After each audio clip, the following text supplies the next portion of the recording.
Hello guys, welcome back to the channel, and today I'm going to be giving you my League One team of the season. So let's get straight into the video.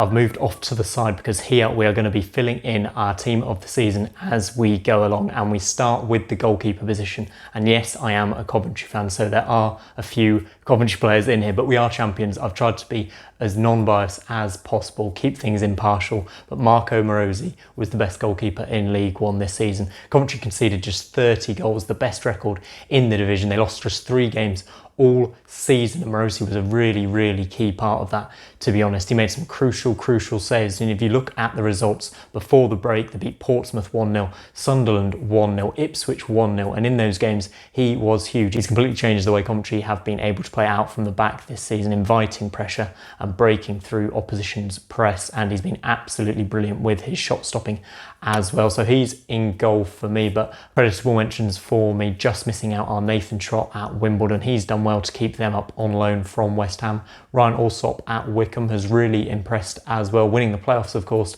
He was fantastic. And Christy Pym, the only man to keep more clean sheets in League One this season than Marco Morosi, was Christy Pym. He got 15, Morosi got 14, but for me, Morosi is in between the sticks. And at right back, I know it's another Coventry player, but he's the only Coventry defender I have picked because he is the best one. Fankati Dabo at right back, the standout fullback in the division this season. They got him on a free from Chelsea. Absolutely incredible. As I've mentioned, conceded only 30 goals this season. That is a remarkable record, and it's easy to get promoted when your defence is that good, really. I mean, Michael Rose, Dominic Hyam and Carl McFadzean at centre-back could have all been picked in this team, but I haven't picked any of them. I've been impartial, but Dabo has been the best right-back. 3 assists up and down in that wing-back role. An engine, absolutely fantastic. Keeps going right to the last minute. Dabo's the best right-back in the league. He has had good opposition though. A couple of names that missed out for me. Lewis Coyle at Fleetwood has impressed, and Luke O'Neill for Sunderland, also playing in a wing-back role,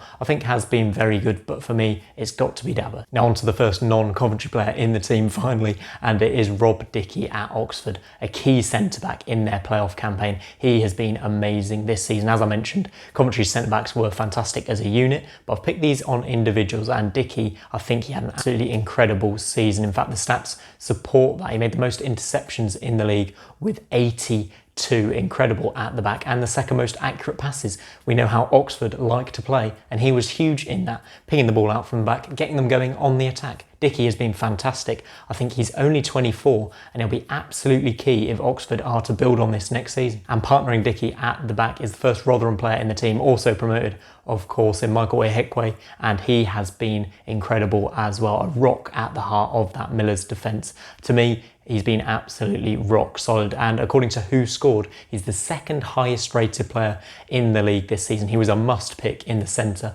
of this defence when teams have been launching balls at Rotherham. He's been heading them clear. Most headed battles won in the entire division, 7.9 per game. He stands up to the testing physical play in League One, and I hope he does well in the Championship next season. He was a key part to Paul Warne's side. He made 33 appearances, playing in almost every single game, and also chipped in with 2 goals and 3 assists at the other end. So I've gone for Ehekwe, and I've been really impressed with him. For me, the centre-backs have been very good in League One this season, so the 2 I've picked out to miss out, who would make very good understudies in this squad, are Harry Souttar at Fleetwood.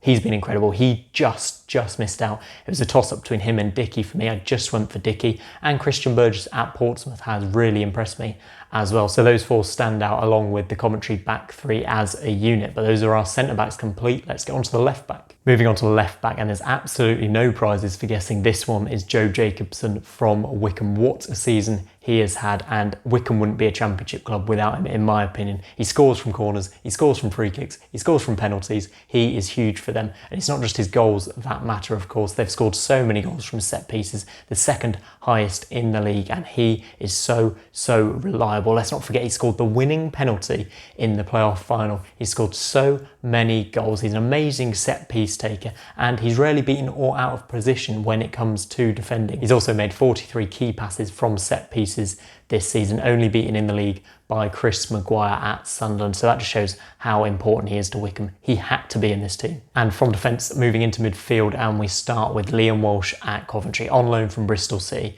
You cannot have a better season than this guy had. He was sensational as a deep line playmaker for the Sky Blues. He was the main reason they got promoted, and he's still only 22 years old. He is such a good talent Bristol City have on their books, and I'm sure he'll impress for them next season. 3 goals, 5 assists, don't look like much on paper, but he won Coventry's Player of the Season. That's a big award. Coach's Young Player of the Season, another good award, and of course Goal of the Season for that incredible individual effort where he ran from the halfway line and scored. Walsh's dribbling ability is absolutely incredible, so much so that his Coventry teammates nicknamed him Messi due to the way he runs with the ball, which for a centre midfielder isn't bad at all, is it? Not a bad comparison to have. Meanwhile, he completed 80% of his 50 passes on average per game, which is pretty good as well. He was instrumental in Coventry's promotion, and he has to go in this team. Lying next to him in this team is Daniel Barlaser from Rotherham, another player on loan. So this just shows what an impact the right loan signings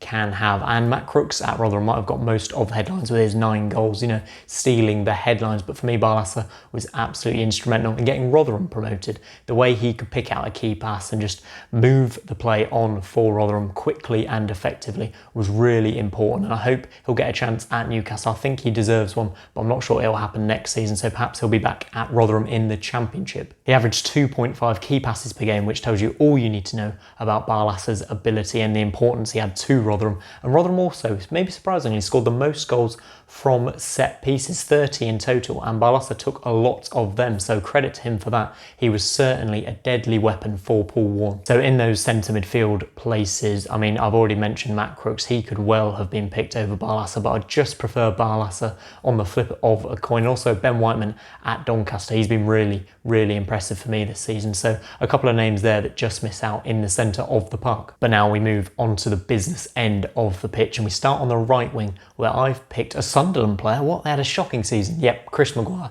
He is in the team. His set pieces are incredible. This team would be arguing over free kicks. I tell you that for free. I mean, he is stunning from them. 10 goals, 9 assists this season. 6 man of the matches for Sunderland in a season where they should have done better. He was certainly the standout player, and we've seen it before with him. He's better than League One. He should be playing in the Championship week in, week out, and Sunderland are lucky to have him. He appeared in every single Sunderland game this season, and he played in a variety of positions, mainly on the right wing, but he is so crucial to Sunderland, and they've got to look to build the team round him next season. He managed to score his 10 goals. He only averaged 1.9 shots per goal, which when you compare it to some strikers, I mean, Tony was averaging about 4 shots per goal, so he is crucial in front of goal, and he's very, very efficient when he does get those chances. So Maguire is straight into this team, and from the right wing to the left wing, I've picked Ronan Curtis at Portsmouth. He is the only Portsmouth player in this team. Again, a team who probably should have done better, even though they finished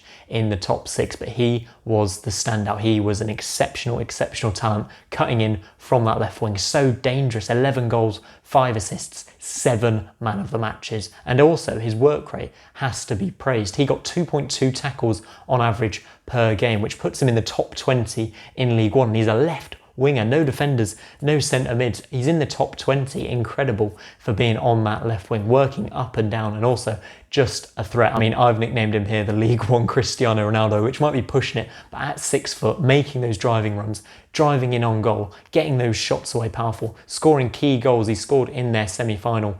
Of course, it wasn't quite enough to get them up, but he played incredibly well, and he's key for them next season. He's still only 24. He needs to be built around, and they only bought him for 100 grand from Derry City. So Ronan Curtis, I'm looking forward to seeing you play more, and I've been very, very impressed with you this season. You're on the left wing. I did consider putting Fred Onyedinma on the left wing instead of Curtis, but I don't think he made quite enough appearances, but he was crucial to getting Wycombe promoted and won the penalty in the final, of course. But I think on balance, I'd just go with Curtis on this occasion. Let me know if you think I'm wrong in the comments. To the attacking midfielder, and I have cheated a little bit here, whisper it quietly, but I've put this right winger, he's spent most of his time there this season, James Henry at Oxford, but I've moved him into the centre because he can play there as well. I hope you'll allow me that, but 12 goals, 9 assists in a single campaign, a goal contribution of 21 is absolutely incredible. 2.1 shots per goal as well, you want to throw that in there, but he's been so crucial in this creative passing Oxford side, the team with most possession this season, the team who've had the most shots this season. Carl Robinson has relied on this experienced man to create, and he has done exactly that. I don't think he expected to score so many goals this season. Absolutely incredible, and he'll hope to get that tally again next season. He has been, for me, Oxford's best player along with Rob Dickie. That's why they've both made this squad, even though they didn't get promoted at the end of the season. For me, his quality speaks for itself. He's had an 80% pass success rate as well, and he'll be key if Oxford are to bounce back next season. I did consider playing 2 strikers up front, which would have meant Henry or Maguire dropped out for perhaps Nangalay at Blackpool or Henderson at Rochdale, both getting 15 goals, both crucial for their team. But in the end, I picked 1 striker because I wanted all of those midfielders in there. I wanted a good balance, and there's only one man who can play up front for the League One team of the season, and that of course is Ivan Toney at Peterborough.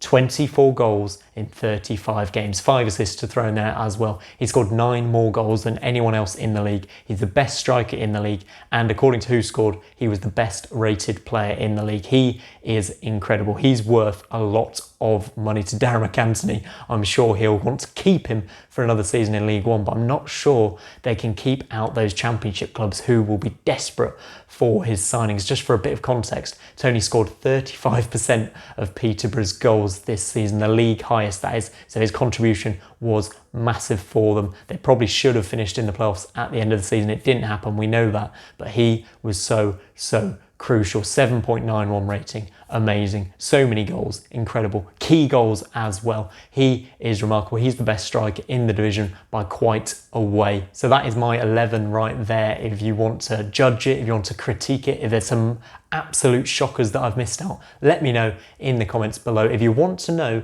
who I'd have managing this team, please watch my top 5 League One managers video as well. I'll put a link in the description. Please go and watch that, because that team with this manager would be an absolute dream. You have to watch it to find out who the manager is. But for now, guys, that is it from me. Please like and subscribe if you've enjoyed this video. But that's it for now. I will see you on the next one.